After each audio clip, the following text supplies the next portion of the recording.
Szanowni Państwo, Ladies and gentlemen, hello and welcome to all of you.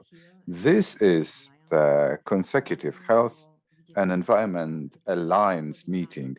We are thrilled to see you at the webinar that focuses on active mobility and green cities and thus support tackling diseases and strengthen mental health. As I mentioned, this is an interpreted meeting.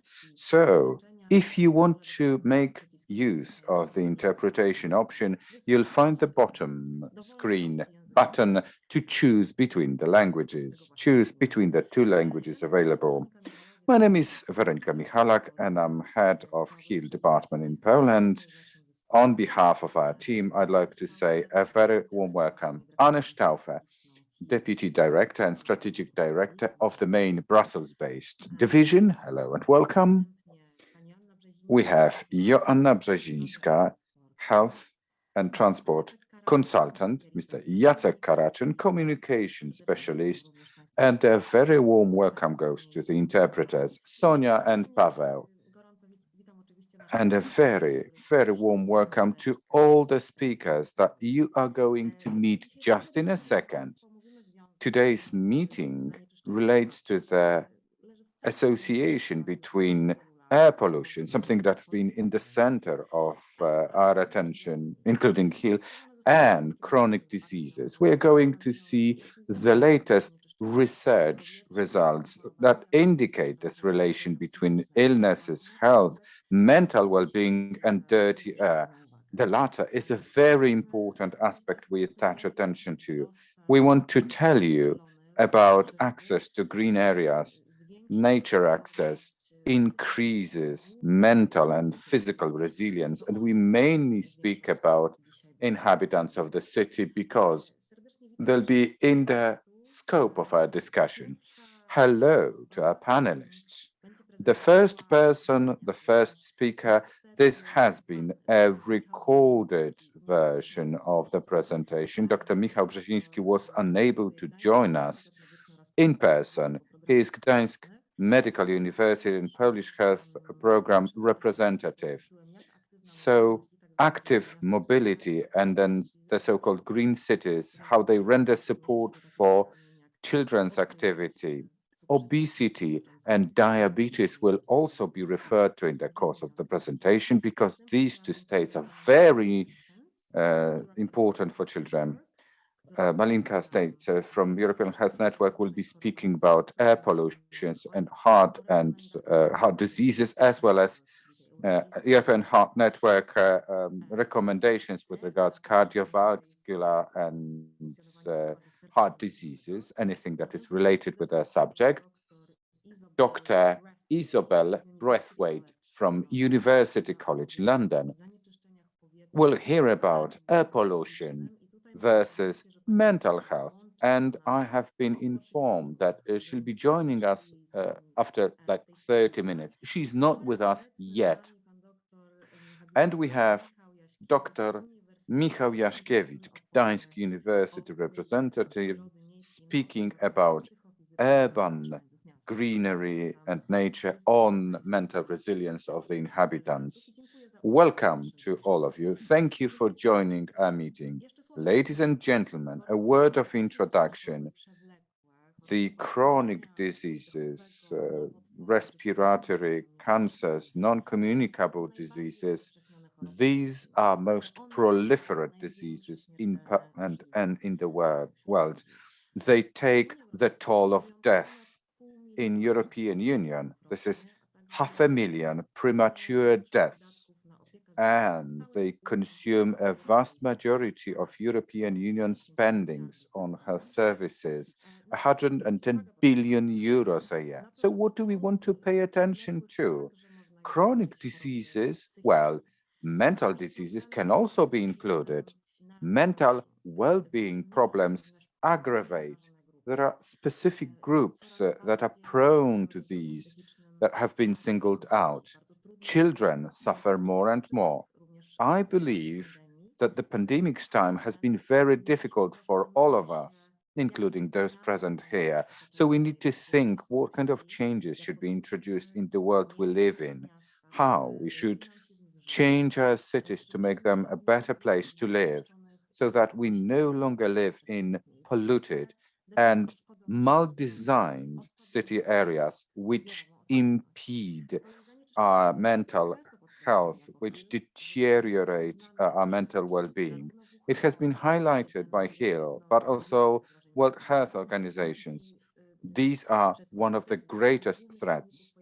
UNO also believes so because it results in chronic diseases just next to smoking, cigarettes, abuse of alcohol, improper diets, insufficient sport taking. In Poland, 50,000 plus people die because of impure air. And the cycle of webinars focuses on transport pollutions because we believe too little has been said. Low altitude incineration of coal spoken about, but there is much to do in the cities with regards transport. Second on the list, what is worth paying attention to are the World Health Organization's recommendations, and they indicate top limits of concentrations of specific substances. These top ones for NOxs related to transport has been lowered. I believe that we are in for a lot of positive changes. We have had examples from different cities, different countries, the initiatives that have changed the urban areas, the quality of air. People feel more comfortable living there. And we've got lots of robust scientific arguments that will be quoted by today's panelists. We do hope that in the course of the webinar, we'll be able to analyze the ways how to protect non-transmittable diseases, how to reduce air pollution, and we are going to see pretty concrete solutions that benefit the public health. They decrease our exposure. They increase the possibility to have clean air available for us. Ladies and gentlemen, some housekeeping announcements. Jacek, can I have the next slide? These are the rules that are quite obvious for those who have been taking part in our meetings. As it has already been said, and I believe that you have already discovered these rules. The webinar is being interpreted. At the bottom of the screen, you can press the interpretation button to launch the specific channel. Should you have any questions or remarks, file them in English or in Polish. Use the Q&A box, questions and answers box. You can find it in the left-hand side or right-hand side of your screen, depending on the screen layout. Questions to the speakers. Yes, but after all presentations. We are not going to break for questions after each presentation. Let's hope for the discussion at the end. You cannot ask questions through a microphone because we are in a webinar mode. If you have any doubts, if you have any questions related to technicalities, please get in touch with Jacek Karaczon for those who speak Polish, and get in touch with Elka. Elka is with us, and this is also a very warm welcome that goes to Elka. The webinar is being recorded and the proceedings will be made available at our YouTube channel. And therefore, I'd like to start the first presentation. As mentioned before, that is going to be a video presentation. And a few words about the speaker, Dr. Michał Brzeziński, a doctor, specialist in pediatrics, Gdańsk University of Medicine graduate, junior professor at the gastroenterology department of Gdańsk Medical University, the first coordinator of Section 14 for Health that focuses on prophylaxis, on children's obesity, that focuses on pediatrics health. He is also the head of alcohol Counteraction Committee. He's been the auxiliary expert in the Ministry of Health, and he is the author of numerous health policy programs for self-government units. And he's the expert of private and public institutions, including the World Bank and the World Health Organization. So can we have the presentation on and enjoy?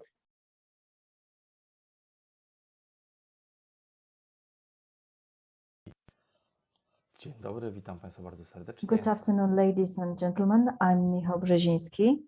I would like to thank the organizers for inviting me to participate in this webinar, and I would like to tell you about the influence of mobility and green cities on the activity of children and inhabitants of these cities.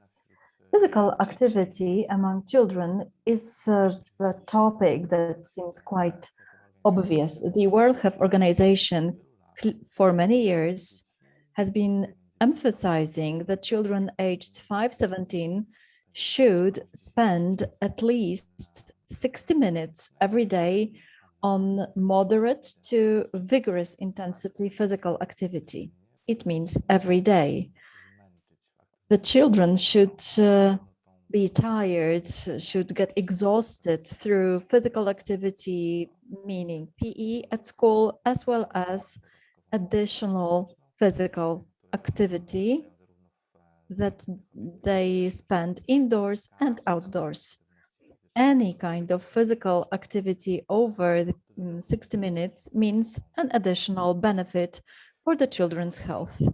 Let us remember that physical activity is not what we consider sports. Physical activity is not meant to be sport.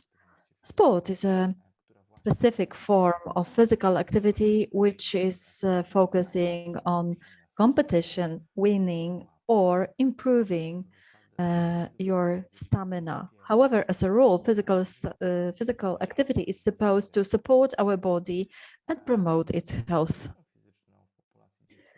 As for physical activity among Polish children and youth, the situation is not really good.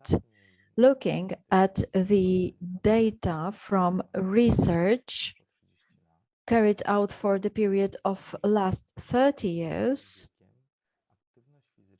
we learn that physical activity decreases with age. Here you can see the share of children who fulfill the criteria of moderate intensity physical activity 7 times a day according to age and gender. The older the children get, the smaller group fulfills the criteria. Furthermore, there is also a lower level of physical activity, namely at least 3 times a week. However, as we observe the percentage of older children who fulfill the criteria, it decreases. It's not about doing physical activity that enables being sports champion, but simply physical activity that contributes to better health. Once analyzing what is the factor that determines lack of such physical activity among the children and youth, there are plenty of such factors, including environmental, social, and economic factors, as well as different kinds of habits or a lack of places to do physical activity. From the perspective of today's meeting, it's important to focus on the environment, namely whether we have a place to do physical activity and where we can actually do it. An interesting study carried out under HBSC project was a comparison of the influence of active transport on the amount of physical activity that children get every day or declare to get every day. We can see that we have quite a high percentage of children who walk to school for up to 5 minutes, and they actually do walk. However, in this group, we have around 20 or 30% of children who have to whose way to school lasts for 25 minutes and they use public transport. That's the first aspect where something can be changed. On the other hand, when we take a bit different approach and look at their activity, we can observe a certain habit. If a child walks or rides a bike to school, the child is more physically active than the child who uses public or private transport to commute to school. So the relationship between the commuting pattern is really high. If the child gets used to public transport means or private transport means, the child is not active, physically active throughout a day. This is not a straight correlation, namely, you don't walk, you don't have a bike, you are less active principally, but it shows there are certain habits that we can teach children from the very young age. It means that if the school is at quite a short distance, it's my role as a parent to walk the child or to show them that it's worth riding a bike. And this is how I develop certain habits. It is also important to emphasize other factors that affect such behavior. The simple example reveals that this is not a straight linear correspondence. In 2020, a review of the global literature was made on the influence of cities and the quality of urban life and environment on the physical activity of children from the perspective of why the children do or don't do physical activity. Looking at the summary, which you can see in the following slides, you discover that if a city is coherent and available for a child, the children are more willing to do physical activity or to walk to school. It means it must offer safe streets, safe connections, and a limited number of crossings where children have to stop. It needs to be a city which is coherent, namely quite compact, and the school should be available within a walking distance. Furthermore, in the direct vicinity, the childhood should have playgrounds, some green areas, as well as sports facilities. It means we create like micro areas where the child can get within a walking distance. And I refer here to a park, playground, or some greenery where they can do physical activity. Any need to get the child to such a place by car or by means of public transport means that due to time, economic or care reasons, it is more difficult for the child to get there. If we want our kids to be physically active in their free time, although this is not a good name, it means unplanned, unscheduled time,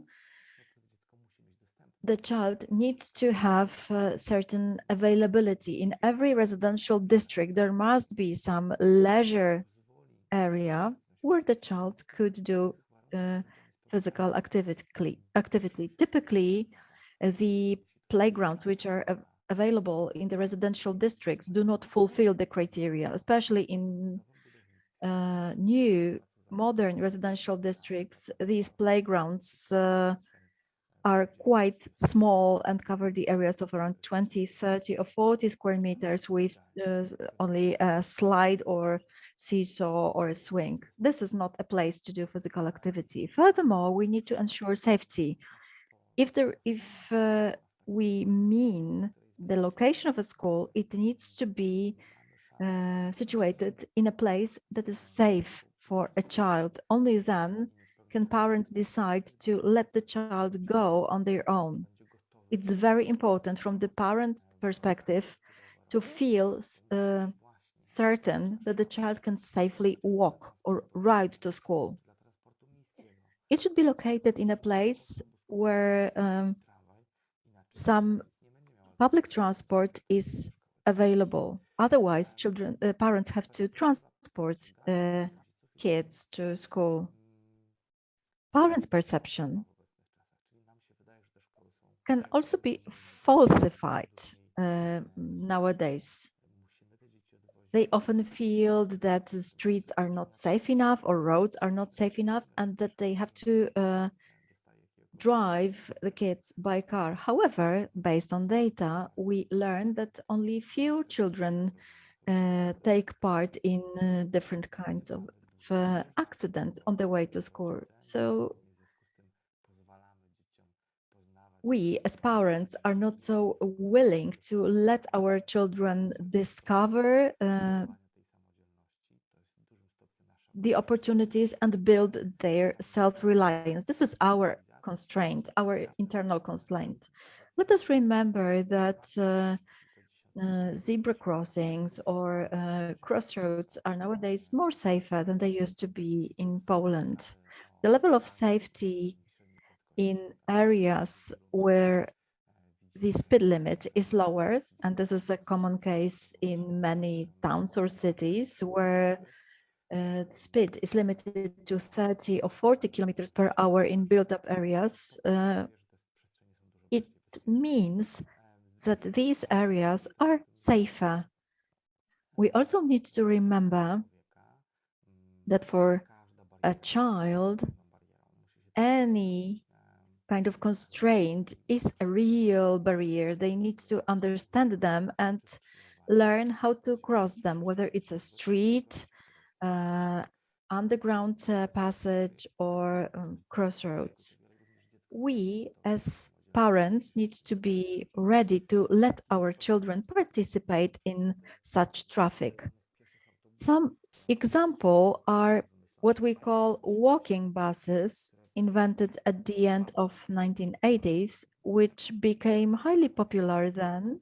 They originate from the UK and spread to many Nordic states and USA. They were also modified from walking buses to cycling buses and are intended for children. However, in the case of bicycles, they may function to the distance up to 10 kilometers. It means children from one district, from one area, gather and travel together or walk together from an assembly point to school. It improves their physical activity, even if it's highly intensive walk. Furthermore, we have to remember some additional activity. If we want our children to remain physically active, we need to offer adequate spaces. If we have different walking paths or bicycle lanes, it means children are more prone for physical activity. Different kinds of football pitches that are readily available.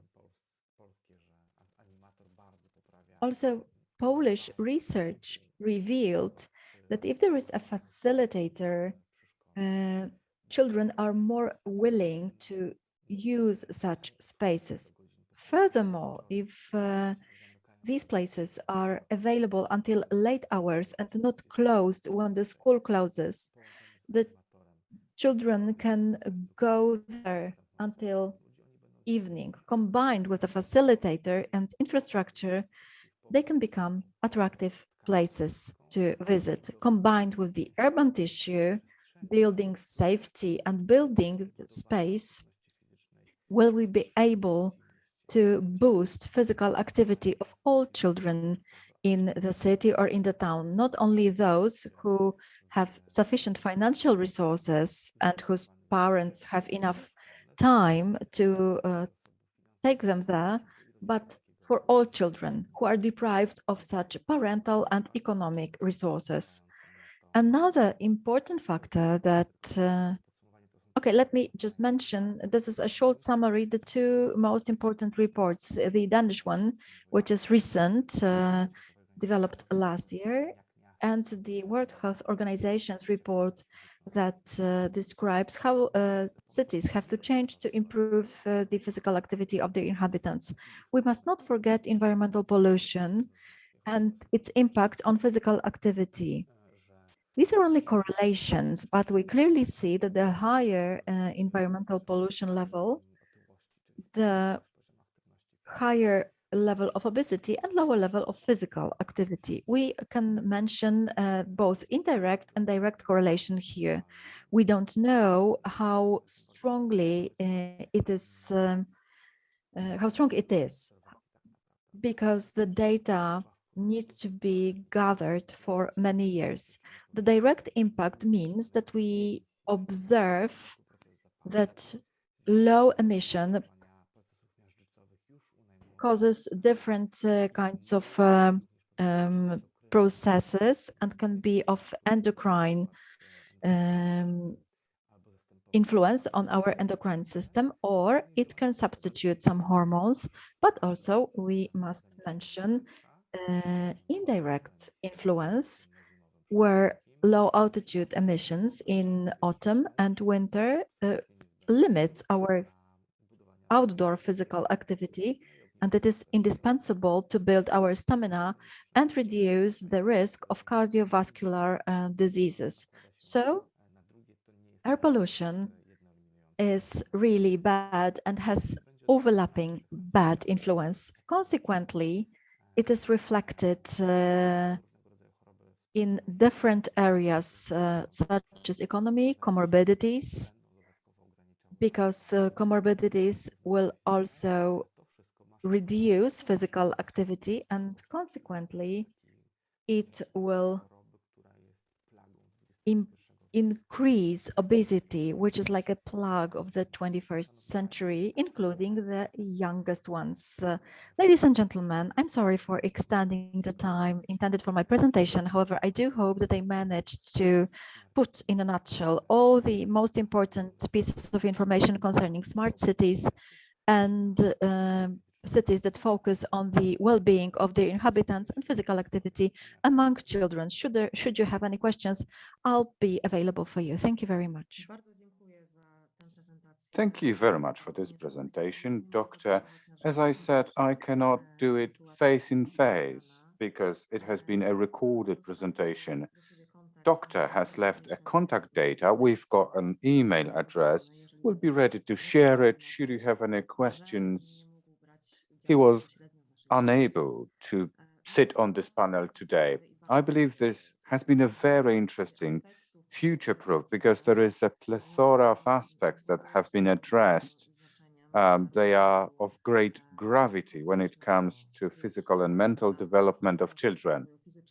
Physical in particular, of course. I'm really glad that the doctor has mentioned and indicated environmental factors impact, like quality of air and air quality in the cities. This is because the upcoming presentation focuses on air pollution, heart and cardiovascular diseases, and the indications. Marlene Kerstens, the manager of European Heart Network, she's responsible for policies against proliferation of these diseases. These policies encompass healthy diet, limitation of tobacco use, and questions related to physical activity and environmental questions. Here we speak about environment and air pollution. This is what the presentation is all about.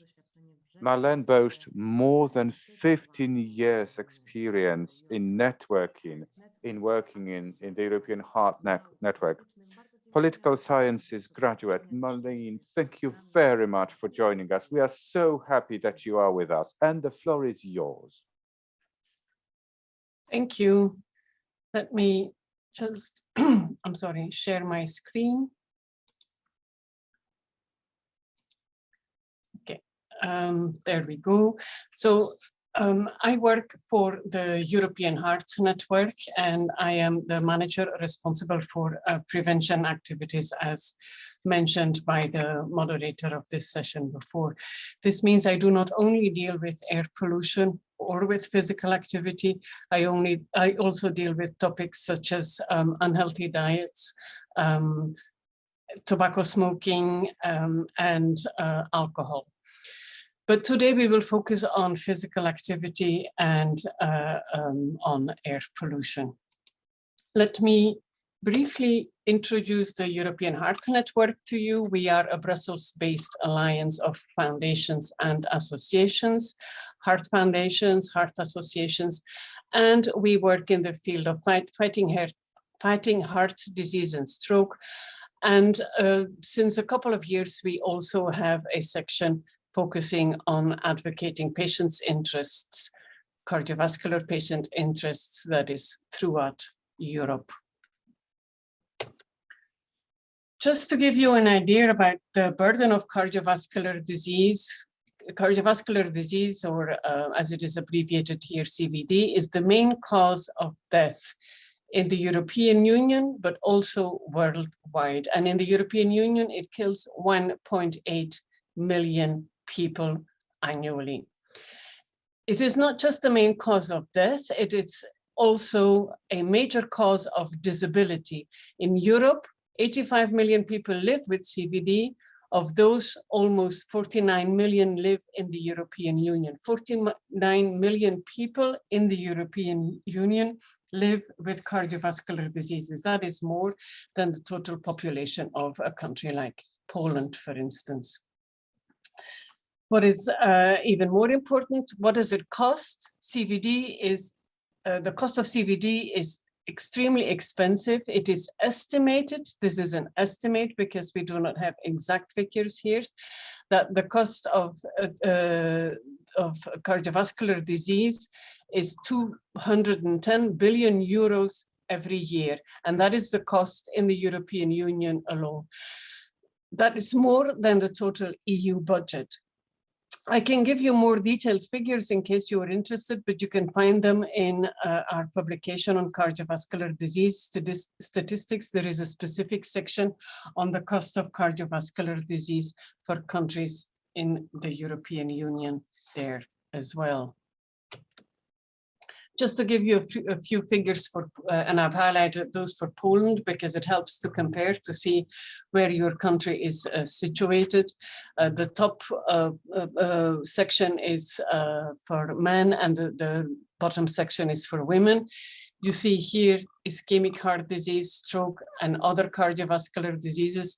All these together are cardiovascular diseases. The figure is high in Poland compared to countries like France and Spain, because they are more or less similar in number of inhabitants. It's not an exact comparison, of course, but it allows to compare more or less. Figures for cardiovascular disease in total in Poland are high, particularly in men. 21,000 ischemic heart disease, 13,000 stroke, other CVD 44,000. In women, similar patterns, higher, much higher in Poland compared to countries like France, which have a bigger population, larger population, higher in Poland than in Spain and in Romania. I've also looked at the burden of cardiovascular disease in percentages. These are figures for per 100,000 inhabitants. In Poland per year, 90 people, 90 females and 176 men die from cardiovascular disease, from ischemic heart disease. That is a heart disease that causes your heart to stop. Or I have here the figures for stroke as well. It is much higher than for France or for Spain. It is, you're doing much better compared to countries like Romania, for instance, but it shows that there is in countries like Poland definitely room for improvement when it comes to treating cardiovascular disease. That was just a general introduction. Now coming to the topic of today, the burden of cardiovascular disease when it comes to air pollution. 80% of all premature deaths from air pollution are CVD deaths. Most people that think that you die from respiratory diseases, from lung diseases due to air pollution, but it is actually cardiovascular disease that kills most of those people suffering from air pollution. Air pollution is the world's largest single environmental health risk factor, and it is the #1 environmental cause of death in Europe. So it is definitely worth paying attention to it. And we as European Heart Network, we communicate mostly with policymakers. So the messages that we have are mostly for policymakers as well. What I just wanted to say as well is that air pollution is linked to increased cardiovascular disease, hypertension, diabetes, and pulmonary disease. It does increase by a lot. Mainly PM, particulate matter 2.5. This air pollutant alone increases the risk of premature death from stroke by 19% and from coronary heart disease or ischemic heart disease by 13%.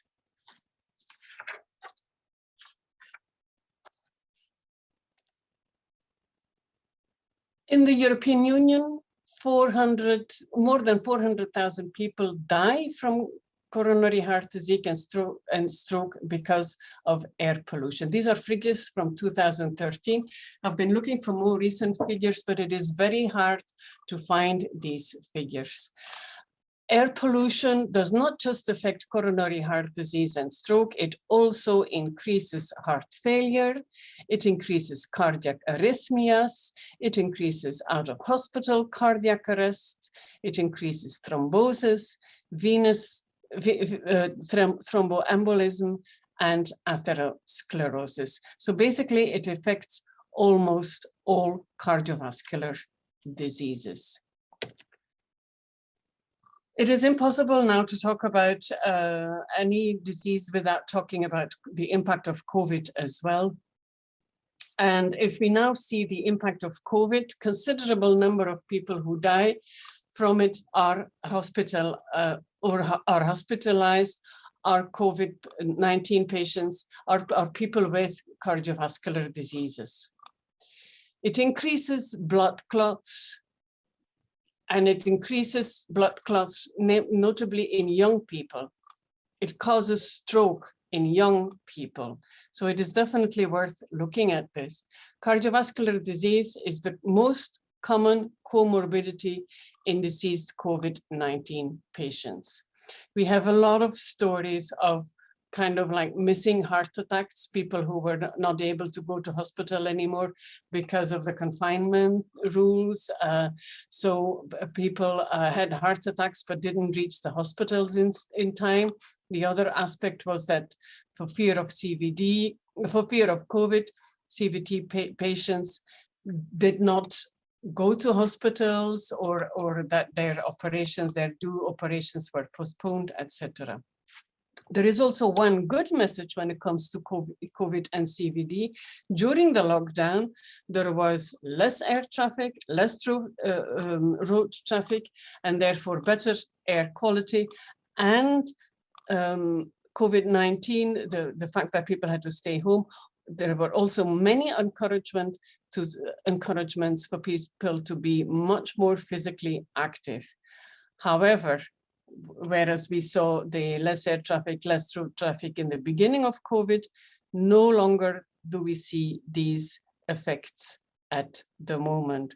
So we are back, as far as air pollution is concerned, we are more or less back to the situation from before the COVID period, which is really not good in Europe.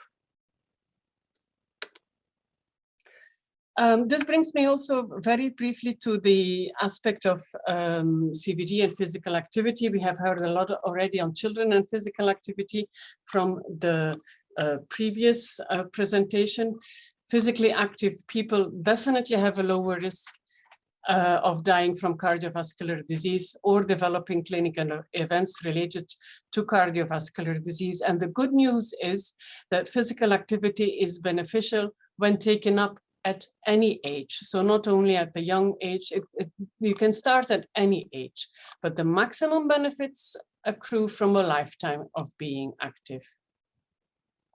How much you have to do, we are referring to WHO figures for that, but it is important that physical activity can take place in, or should take place in all domains. Leisure time, in that case, we are talking more or less most of the time about sports, but also when we're talking about transport, we have heard the previous speaker about active transport, but also in domestic and occupational times, there is a lot of room for physical activity, and everything, all these physical activity aspects decrease the risk of cardiovascular disease mortality and of cardiovascular disease events.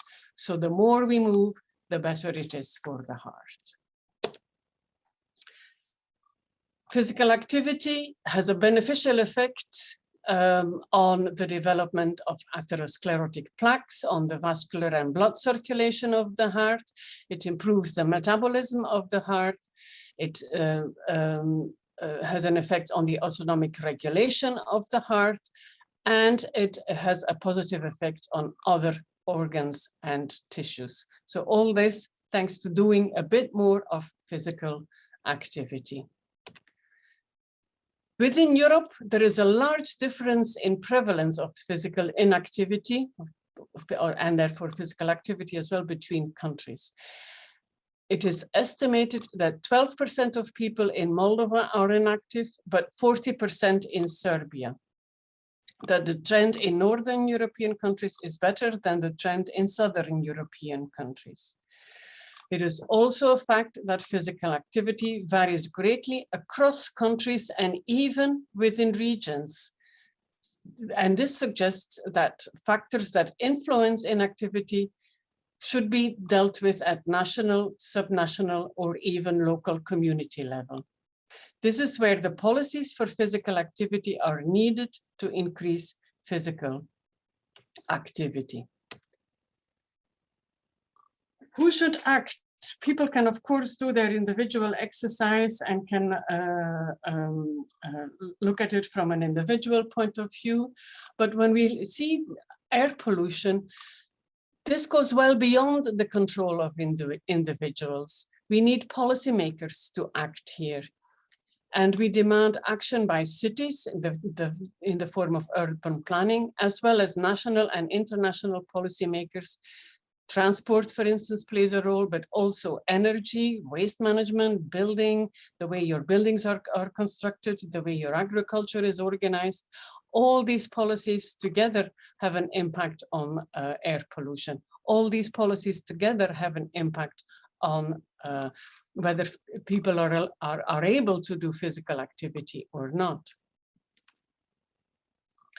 Measures such as action on early detection of cardiovascular disease and urban planning, optimizing designing of cycling paths in relation to roads, policy measures to promote electronic and hybrid cars, they all play a role in reducing the effects of air pollution, but we see that the largest benefits can be expected from measures that reduce emissions. Lowering the emissions is the most important measures that countries can take when talking about air pollution, and therefore the positive effects on cardiovascular diseases, but also other diseases like cancers, for instance. What can be done? Clean air needs to be promoted and incentivized across all policy areas. Urban planning, one of the most important factors. How do you organize your cities? This should be always part of a framework of a comprehensive EU strategy for the prevention and control of chronic diseases. Any urban planning should check whether this has a positive or a negative impact on prevention of chronic diseases. This is not the case for the moment. Urban planning in most countries, when deciding on urban planning in most countries, they don't even look at the impact on health, let alone on the impact of cardiovascular health. EU member states also have a responsibility. They should fulfill their obligations and ensure compliance with EU legislation. They should increase their efforts to achieve better national emission targets. And now we know that WHO has even strengthened the emission targets. The EU should follow. The EU should adopt the WHO guidelines on air quality, and countries should comply with this legislation. They should also perform, as I've mentioned before, a health impact assessment for new policy developments, in particular for urban planning. What is the effect of what we do in our cities on cardiovascular health? We have heard in September 2020, the EU Green Deal, the State of the Union, sorry, that's September 2021, the EU Green Deal and the State of the Union by President von der Leyen. She talked about EU mission to become the first climate neutral continent by 2050. And in 2030, the target for emission reduction should be at least, should be reduced by 55% and not 40%. That is a huge step forward for the European Union. We hope that countries will follow, that countries will respect these measures, and that they will contribute to this. We should also create an environment that allows people to be more active. We should have active society, mass campaigns, active environments, work with transport and environmental sectors, integrated policies between all these sectors. We should have active people, more physical education and primary care programs, create active systems, including policy frameworks, data systems, and research capacity. For physical activity and air pollution, it is a question of combining policies, not individual policies. I think I want to leave it at that. I'm giving you here some references in case you are looking for more information. We have a position paper on air pollution and cardiovascular disease, and I've put the links in here. An EHN paper on physical activity for cardiovascular health and cardiovascular health promotion. And then most of the figures that I have been quoting come from the European Cardiovascular Disease Statistics Report, which is also available via our website. I understand that questions will be taken at the end of each presentation, so I'll give back the floor to Veronica now. Thank you. Bardzo serdecznie dziękuję Pani Marlene. Thank you very much, Marlene, for your presentation. Że nie tylko ja jestem pod wrażeniem. I am impressed, and I'm sure not only me, because the amount of data, of information and communication you analyzed in your presentation is really impressive. You focused not only on cardiovascular diseases, but also on the available solutions, what we can do, should do on different levels. I do hope there will be some questions afterwards, and that we'll have the opportunity to come back to the topic during our discussion.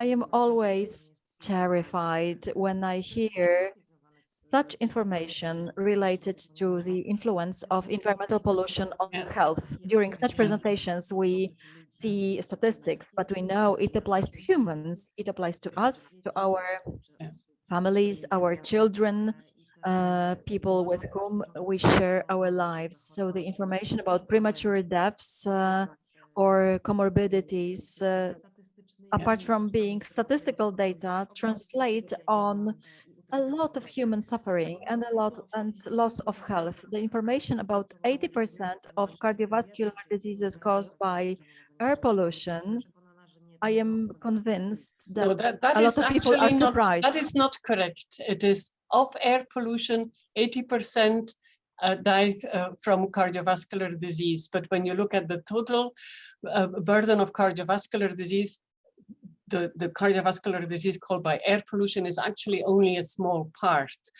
But when you look at the total effect of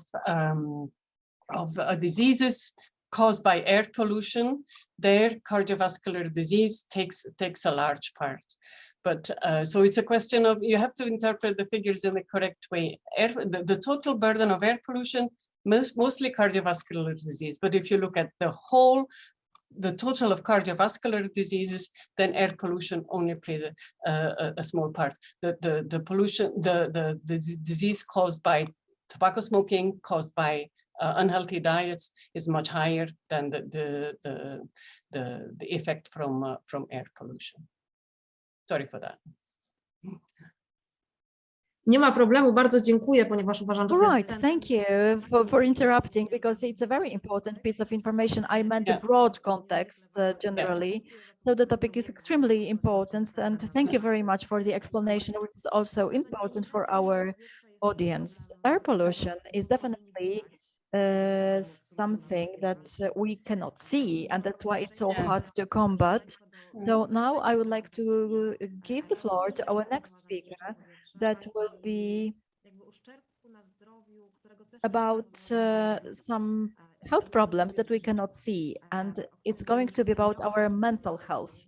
I mentioned it at the beginning of our webinar, and it's an aggravating and recognized problem. I would like to invite Isabel from University College London to deliver a presentation on the subject matter. Our speaker is a specialist in public health. She's experienced in sustainable healthcare and issues related to health and problems caused by environmental pollution. She has developed systematic reviews on the influence of air pollution and environment on health. Now works in London collaboration towards development of common actions in the whole city with different partners, and she also works on a project meant to create healthier local areas, school super zones around schools. Good afternoon, welcome Isabel, and thank you for joining our webinar. The floor is yours. Thanks very much, Veronica, and thanks very much for inviting me as well. It's great to be here with everyone. I'll just now try and share my slides. So give me 1 second to do that. That should be, I think if I share this one, please let me know if that's working. Can you see that okay? Wydaje się, że jest w porządku. Yes, it's fine. Great. We can see the screen. Brilliant. So thank you. So as Veronica said, my name is Isabel Braithwaite. I'm an academic clinical fellow at University College London and a public health registrar, so doing specialty training in public health in the UK. And I work at the moment in the Greater London Authority, but the work I'm going to be presenting today is work that I did a few years ago, research sort of when I was training as a junior doctor on air pollution and mental health, and a systematic review on that topic. So you can see here, and I apologize if you've kind of already covered this a bit today, but just the kind of complexity of air pollution as this mixture of lots of different substances, within that obviously particulates and gases. And we decided for our systematic review that we would focus on, particulate matter within that. And we were sort of specifically interested in that, I suppose, because we knew that the physical health impacts were really substantial, and there was this mounting evidence around the smaller particulates being able to actually cross the blood-brain barrier and so potentially get into the brain itself. So we sort of narrowed we defined our scope in that way, focusing on particulate matter because of that that kind of biological plausibility and physical health impact. But it's not to say, obviously, that there aren't other important pollutants that may also be affecting people's mental health. So we were trying with this systematic review to provide a comprehensive overview of all the evidence up to that point in time, and that was late 2017, I think, that we actually kind of did that search from all the different observational studies, because obviously it's very hard to do kind of trials in humans ethically around air pollution, looking at the relationship between people's exposure to particulate matter, or PM, and 5 different mental health conditions. And a bit like air pollution, obviously mental health itself can be, the boundaries between different kind of conditions and diagnoses can be quite grey and difficult to define. But we decided to focus on depression and anxiety as 2 of the most common mental health conditions that really affect huge numbers of people, and then bipolar and psychosis as 2 of the main kind of severe mental illnesses. And suicide is an outcome that is often, although not always, related to mental health or psychological distress, mental ill health or psychological distress, and obviously a really important outcome, and one that everyone would very much like to reduce and avoid. So background, and I apologise because I didn't make the beginning of this, but air pollution implicated in about 1 in 8 of every deaths worldwide, really substantial impact. I won't go into this all too much because I'm sure the previous speakers covered this very well, but really major respiratory, cardio and cerebrovascular implications in particular.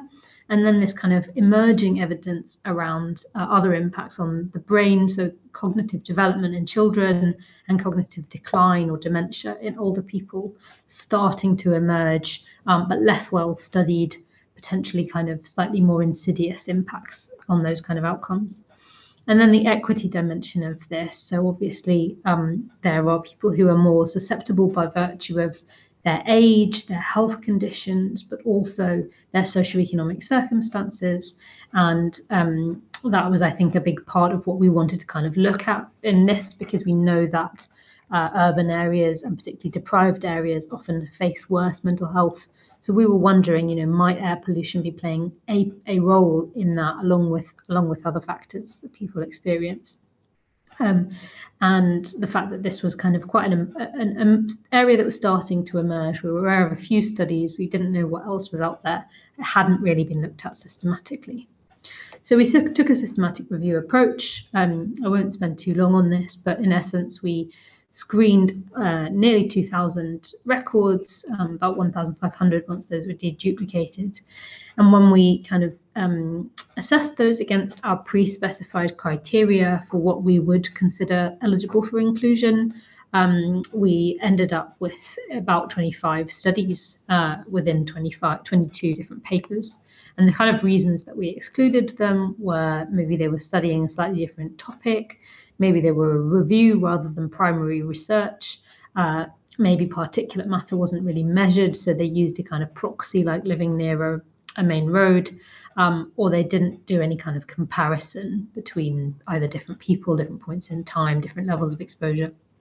One was only in children, and we were focusing on adult mental health in particular in our review. So in meta-analysis, so we'll come on to this a little bit, but in terms of our ability to actually bring those results of those studies together and see, what we were able to kind of pull out of that in terms of an overall message. Most of those studies weren't very suitable for including in meta-analysis, but we were able to do that with 5 of the studies looked at depression risk around long-term air pollution exposure, and 4 studies to do with suicide as an outcome with particulate matter exposure. So yeah, overall, as I've said, about 25 studies that were eligible in the end, and most of those looked at the mental health outcomes of depression or suicide and hospital attendance, slightly less commonly, but also relatively common. Not very many looked at anxiety, so there were only 2 that did that with a validated measure, and 1 with a sort of unvalidated measure. And very few. We didn't really find much in the spaces of either bipolar disorder or psychosis. Really wide range of study sizes, and this is a real challenge generally in air pollution epidemiology, but from studies with a sample size under 1,000 up to over 100,000 across those different studies. Some of those only had women and some only had older adults. And the main kind of locations those took part in were Asia, so either South Korea was quite common, and China or Hong Kong. And I think 1 or 2 in Japan, and North America, either US or Canada, were the primary kind of locations. And about just over half overall were restricted to cities and urban populations that they were looking at that in. So this was our meta-analysis, a sort of primary meta-analysis. We did some sensitivity analyses where we also included some additional studies that were a bit lower quality, found quite similar things in those, of PM 2.5, so fine particulate matter, and people's exposure to that over long periods of time, and then how does that relate to their risk of depression.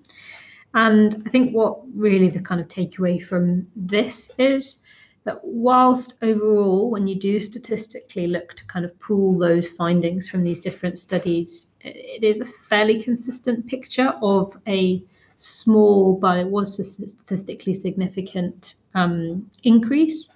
I think the kind of, there are various caveats to that. So this is still a small number of studies, and you can see that these Zilema ones, they have very wide confidence intervals. And that may be for different reasons, because some of them weren't tiny studies, but they tried to adjust, I believe, for kind of model noise levels, I think it was, and I think that may have been partly why the confidence intervals became so wide. So essentially, I suppose what this is kind of showing is, looks like there may be a bit of a signal that there is perhaps a kind of a relationship between people's fine particulate exposure and their chance of developing depression. But this kind of evidence is still very preliminary and not particularly well established at this point. And there's a need for more and kind of high quality studies to help better clarify that. Regarding suicide, which was the other outcome that we were able to do a meta-analysis for, so we were able to kind of pull that together statistically. These were the meta-analyses for 3 studies at the 0 to 1 day lag. So what that kind of means is these sorts of studies are doing quite a different comparison in order to look at short-term relationships between an exposure, an air pollution exposure, and an outcome. So they are essentially comparing the risk within the same individual or the same group of individuals at different points in time in relation to what the pollution has been recently. So if there's a spike in pollution, what does that mean for the number of suicides you might see on the same day or the following day or 2 days after that? And this is kind of combining same day and the next day, and this is combining that and the following day as well, so that 2 days on, which was one more study in that category. And kind of similarly, a pretty small number of studies that we were able to kind of look at here, some suggestion that perhaps there is a kind of statistically significant signal here at the 0 to 2 day kind of combined lag. But again, really a need for more studies. And primarily, I think it's worth saying that these studies were able to control for quite a lot of the other things that might confound that relationship on a short time frame. So things like kind of weather, daytime hours, temperature, bank holiday, day of the week, but potentially not everything. Whereas in the kind of previous one, I suppose the kinds of things that they would tend to be controlling for, adjusting for, would be things like socioeconomic deprivation, because obviously that's quite related to both air pollution exposure and likelihood of becoming depressed.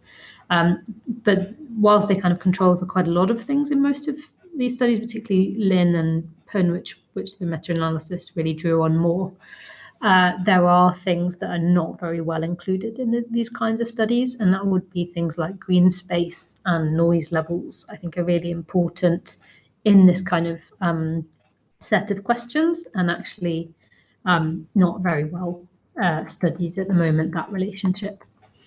So just coming on a bit to if there is a relationship here, you know, if further research keeps sort of finding similar things, why might that be happening? What actually could be going on at the level of the cells within the brain and the kind of brain's functioning, its levels of inflammation. So there's a review article by Bloch and Calderon-Garcidueñas, and they kind of identify a few different mechanisms that might be acting. So activation of microglia, these are immune cells within the brain that typically kind of do quite a lot of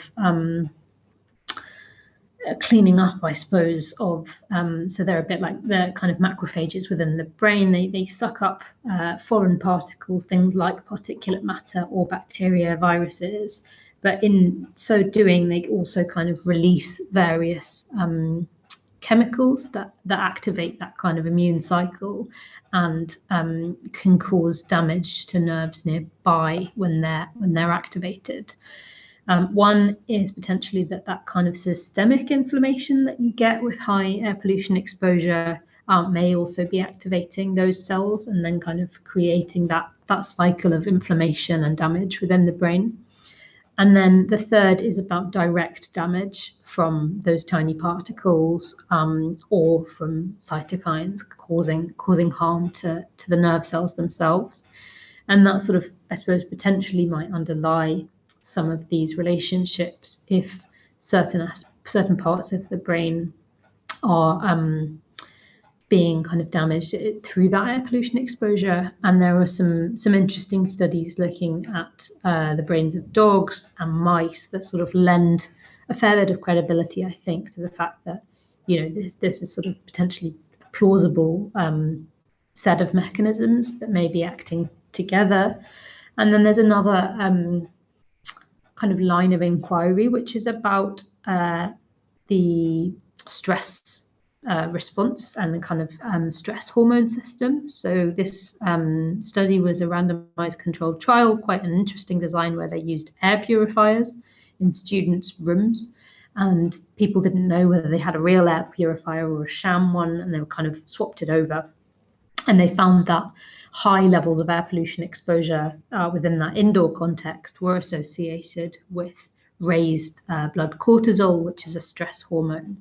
So there might be something going on about air pollution driving a kind of an increased stress response that then puts people also potentially at higher risk of certain mental health difficulties following that. So to sort of wrap up, there is some evidence that's to suggest a link between depression and long-term exposure to fine particulates, and perhaps slightly more robust evidence for the relationship between short-term coarse particulate exposure, PM10, and the risk of suicide in the kind of couple of days following that. But in both cases, that's not, you know, fully established. This is still very much an emerging area. And there's a need to kind of further explore what the relationship is between air pollution, traffic noise, green space, and better studies that can kind of look at those three together. Since we did our review, there's been some further evidence. I'm not able to kind of give a comprehensive summary of that, but one study that I think, you know, might be quite interesting for people is a very large analysis Khan and colleagues did, incorporating data from over 150 million individuals in the US and Denmark and their health records. And they seem to kind of find some evidence both for bipolar disorder and also depression. So sort of consistent with what we found. As always, I think with any kind of systematic review, there is the possibility of publication bias. So we can't be sure that there weren't studies out there in the world that actually didn't find any kind of relationship or found a negative relationship and then couldn't get published, or people decided not to pursue publishing them. So that's a kind of a caveat, I think, with anything like this, just to kind of keep in mind. rule that out because it is easier to publish positive results. And just to kind of illustrate what that means, why that matters, I suppose, what's the scale of problem we could be talking about.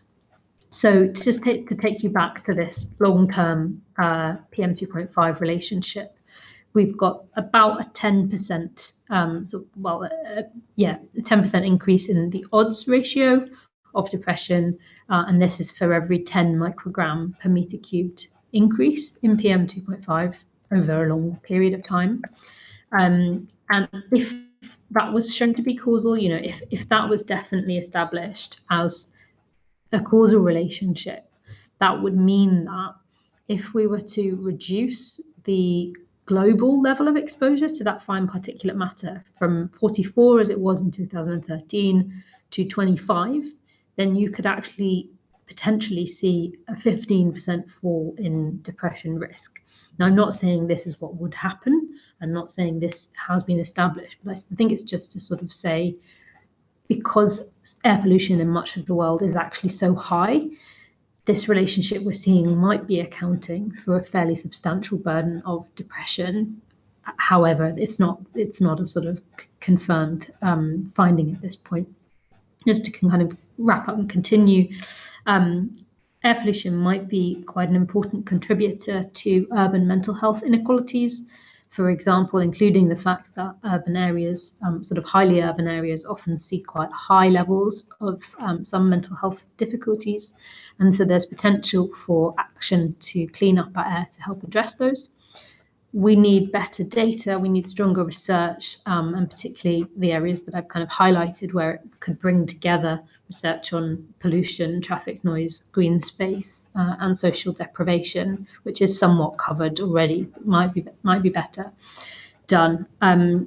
But we don't need to wait for that evidence on air pollution and mental health to act on air pollution, because we obviously know the many wider benefits that has. And just to kind of leave you with this cartoon, which I always quite like, which sort of highlights the many different things that we can achieve through climate and air quality action. And I think, you know, the physical health case is already very, very strong. We need to be acting regardless. But I think that considering mental health within that picture may help us to benefit even more people potentially. So many thanks to the people that I worked with on this review, my co-authors, Sho Zhang, David Osborne, James Kirkbride, and Joseph Hayes. And if you want to have a read of the review, it's published in Environmental Health Perspectives. So that's everything. That's my contact email there at the bottom, but I'm very happy to take any questions whenever we get to the questions. Apologies, I can't seem to stop screen sharing. There we go, I think I've stopped. So yeah, thank you very much for having me. Bardzo dziękuję pani doktor za tę Thank you very much, Doctor, for your presentation. Very interesting topic. And there are lots of fears regarding our future. What will mental well-being look like in the future? And we speak about the new generations to come, the youngest, the nearest and dearest. Environmental factors, when you look at this, this is very important. We are ready to talk about it if we have time. The question to all the speakers, can we share this presentation and make the contact data available if we are unable to have this discussion because we are time limited?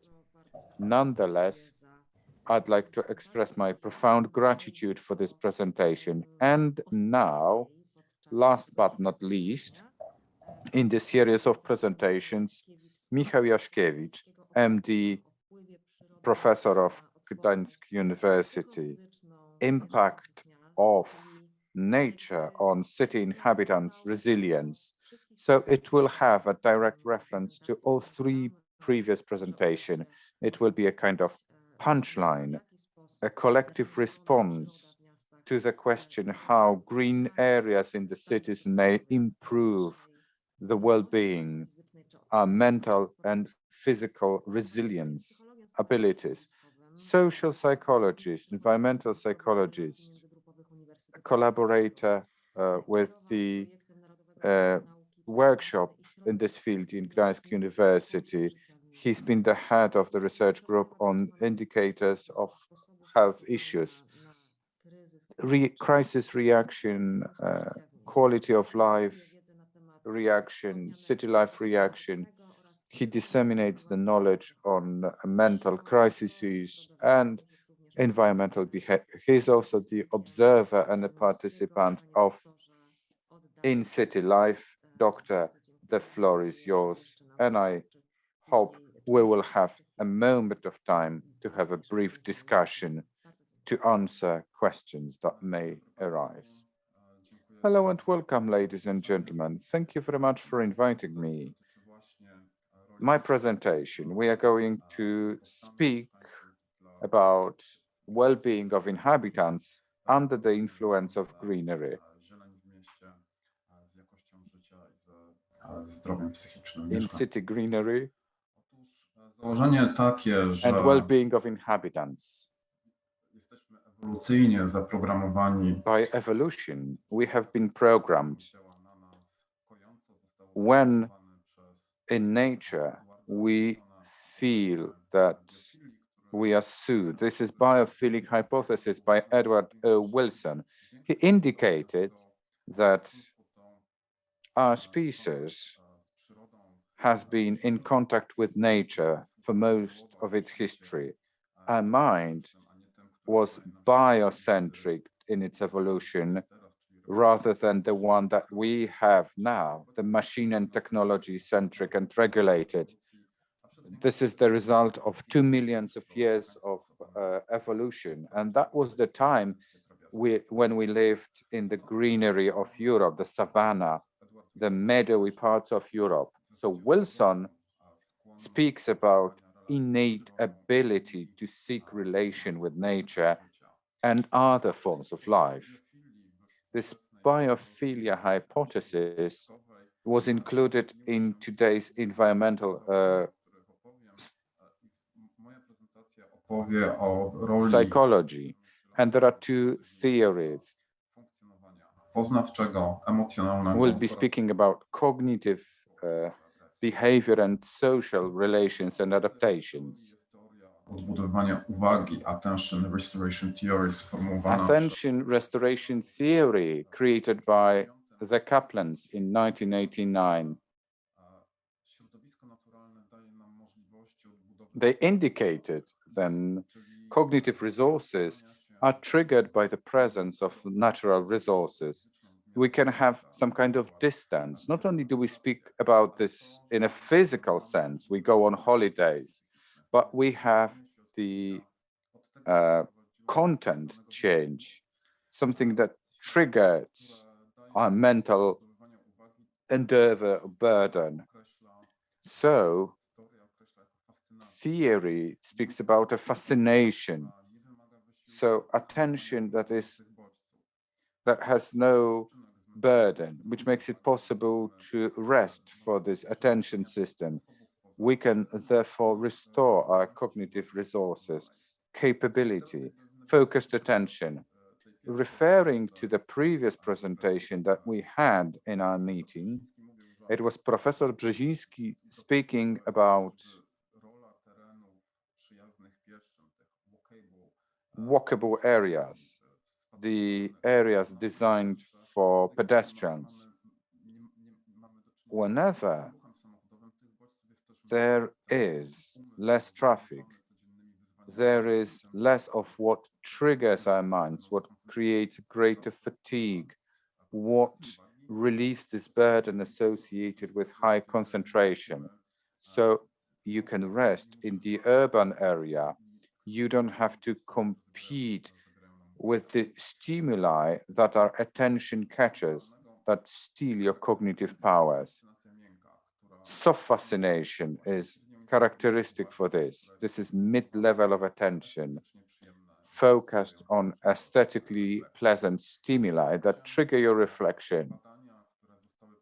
And the research carried out here by Christian Bidlow with collaborators, they indicated that cognitive operation and recuperation of cognitive resources differs. Of course, it depends on the environment. Green, city greenery, blue, that is water, indicated results. Those who took a walk in a blue environment had better cognitive improvement when compared with the green areas. Both of them benefited in cognitive operation. The blue one yet was stronger. In city, urbanized area walk had a reversed impact. It was hard for them to remember, to memorize a string of numbers or digits. That was the test yardstick. The same applies to ADHD and deficiency of concentration children. Children who moved away from the city, there was more greenery in the place they lived. They had greater ability to concentrate. The walks, like 20 minutes in a park, as indicated by the research, is associated with better concentration among ADHD children, and there are fewer symptoms. The research in the university campus indicated that lack of greenery, this greenery can be replaced with photo wallpaper. So it was in-campus research. We had a photo in the size of a wallpaper that was a stretch of forests. This increased regeneration, biophilia, stress regeneration, created by Ulrich, the reconvalescence. One of the researchers focuses on those in hospital when getting better after the bladder operation, gallbladder operation. Some of them enjoyed the view from the window. They could see the trees. Others could see a brick wall. Those who enjoyed the view outside the window over the trees left the hospital earlier. They didn't use so many painkillers. They didn't complain about the state as much as those who could see the brick wall. This biodiversity in the city, the view from the window, this seems to be important. And the research that showed physiological basis for this mechanism, these were Berlin-based researchers. Biodiversity, in-city walks, these all result in a lower cortisol level in blood. Cortisol indicates the stress level. So those who enjoyed green area were more content with life. They had lower cortisol levels. And there is neuropsychological mechanism that requires our attention. Lower level of activeness in the cortex, prefrontal cortex, which is responsible for the illumination. So the one that is responsible for analysis, for biting into the problem. So 90 minutes walk decreases this cortex activity a lot. And the third theme, social relations and aggression. The research that is often quoted is the one by Cohen Sullivan. They indicated the crime rate in buildings and the amount of greenery in the vicinity of the buildings. These were associated with how much greenery was in the vicinity. It was mediated by mental fatigue, as they say in this kind of research. So lack of natural environment triggered mental fatigue and aggression. Being aggressive, this is compulsive. It requires less cognitive resources, more attention, rather than attempt to staunch your aggression, to control your aggression. So if we have greenery, that makes it possible to have a mental rest, to get rid of this mental fatigue. This is the environment that controls the impulses. It makes it possible to control aggression. Social relations, quite obvious results. The level of your happiness, life content, it is associated with how much greenery there is around you. Social relations, so perception over your neighbors, those who are more trustworthy. It was clearly related to the fact that these areas were greener. So the greener area inhabitants perceived their neighbors as more trustworthy. They perceived their neighborhood a safer place. And this kind of perception was related with lower depression levels. We don't have much time. This is a brief review of scientific evidence. This indicates that greenery in the city is related to cognitive social relations, less aggression, and other aspects. All these research results are the argument to include greenery in urban planning, to think about switching towards biophilic cities where these conditions are met, the conditions of green space planning with biodiversity in the city being the must-have element. Utrzymać i tego rodzaju rozwiązania są nie tylko, jak widzimy tutaj, Solutions, as we can see, do not only improve the well-being of the city inhabitants, but also make cities more resistant to challenges related to climate change. Thank you very much for your attention, and should you have any questions, do not hesitate to contact me. Bardzo serdecznie dziękuję, panie doktorze, za tę Thank prezentację. you very much for your presentation. It was extremely inspiring and very interesting. We're in a situation where our time is up. The time intended for our webinar is up. I can't see any questions set through the Q&A option or in the chat. So I think it's time to say thank you to all participants and to all panelists. I'm sure that all the subject matters discussed today apply to us all and are of pivotal importance for what our cities are going to look like in the future throughout the next decades and years. I'm sure that during our successive meetings, we'll elaborate more on these issues. The subsequent webinars in the series will be devoted to cities, on city-related issues. During our next meeting, we are going to discuss solutions and good practices related to healthy mobility and healthy transport in the city. Let me thank once again to all our speakers.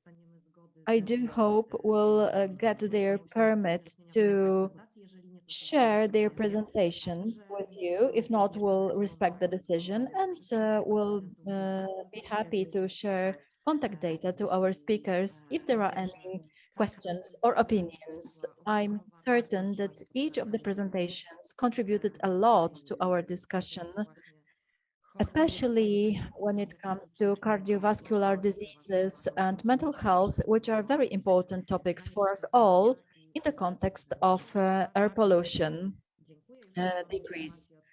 I can see the information from Marlene that there is no presentation, no problem to share her presentation. Thank you very much. We do encourage everybody to join our next webinars, and thank you. Enjoy the rest of the evening.